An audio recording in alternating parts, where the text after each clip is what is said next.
Bringing it, Russia is getting its generals killed on the front lines.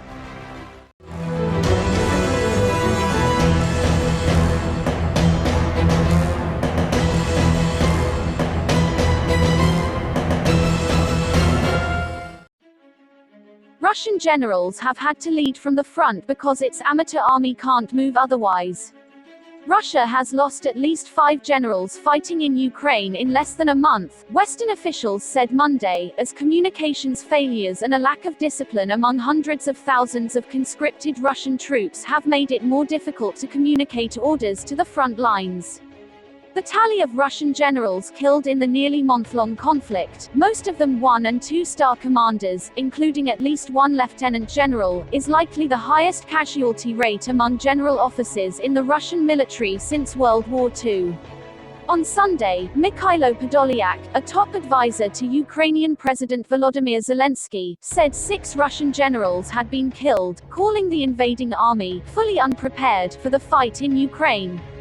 Western assessments of deaths among Russian commanders are slightly more conservative. One European diplomat familiar with Western intelligence assessments told Foreign Policy on Monday that at least 5 Russian generals had been killed, owing mostly to failures in electronic communications equipment that left them vulnerable to targeted strikes and to their efforts to get a large force of nearly 200,000 troops, many of them young conscripts, to follow orders by leading from the front.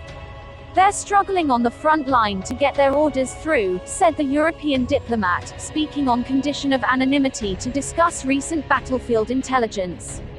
They're having to go to the front line to make things happen, which is putting them at much greater risk than you would normally see.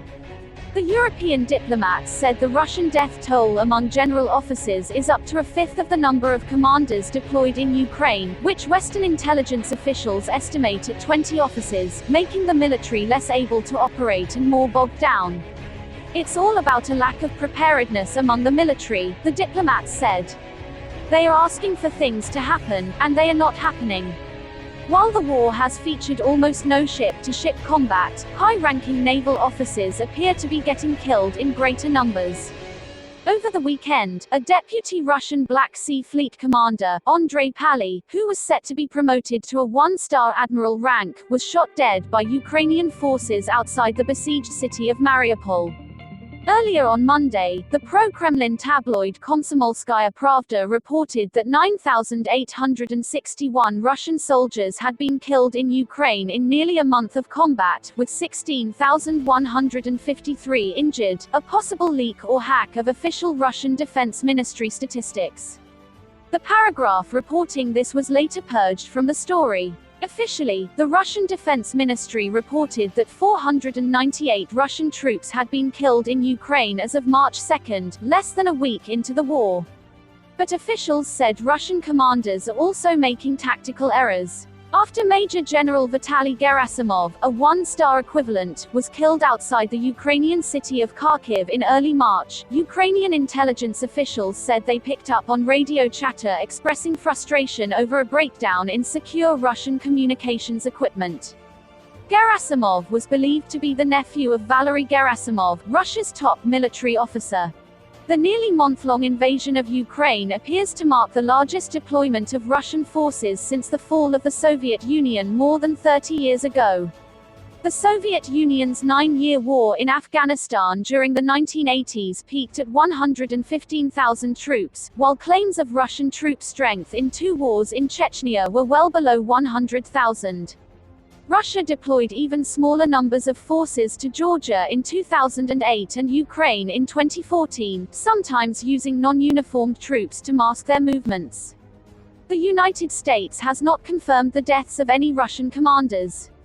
But U.S. officials have cited in the same breath the size and complexity of the invasion of Ukraine, a country roughly the size of Texas, and the large Russian death toll, which has left morgues in neighboring Belarus overflowing with the dead.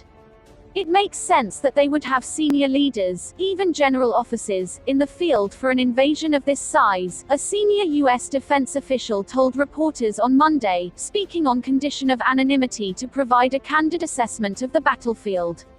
They haven't done anything on this size and scale really ever.